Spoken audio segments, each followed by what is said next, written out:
Naturen er frihedens rum. Det er der en forfatter, der engang har sagt. Det synes jeg er helt rigtigt.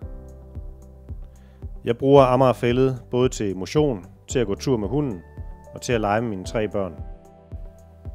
Men selvom København og Amager bliver tættere og tættere bebygget, så har vi brug for grønne åndehuller.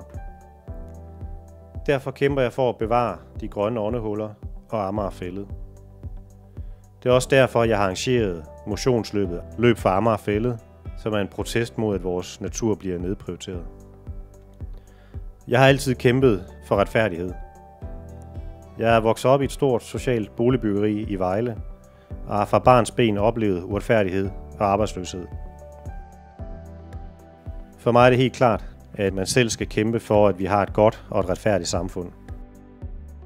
Det er også derfor, jeg har startet Den Røde Retshjælp i Urbanplanen på Amager.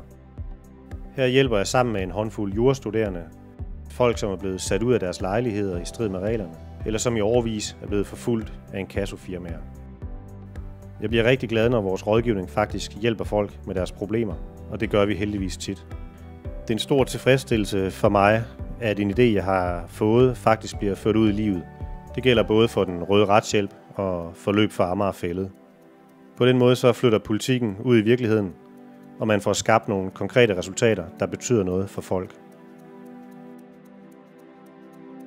Det er ikke nok at mene, og det er heller ikke nok at synes. Hvis du ikke har gode faglige argumenter, ja, så taber du sagerne, og du sætter din troværdighed over styr. Tidligere der har jeg blandt andet arbejdet som dommerfuldmægtig og som konstitueret landsdommer i Østre Landsret. Jeg tror, det er rigtig sundt, at vi politikere har haft nogle rigtige jobs, og at vi har arbejdet med helt almindelige dagligdags ting i vores liv. Levebrødspolitiker, det bliver jeg aldrig. Men jeg bliver ved med at kæmpe for retfærdighed.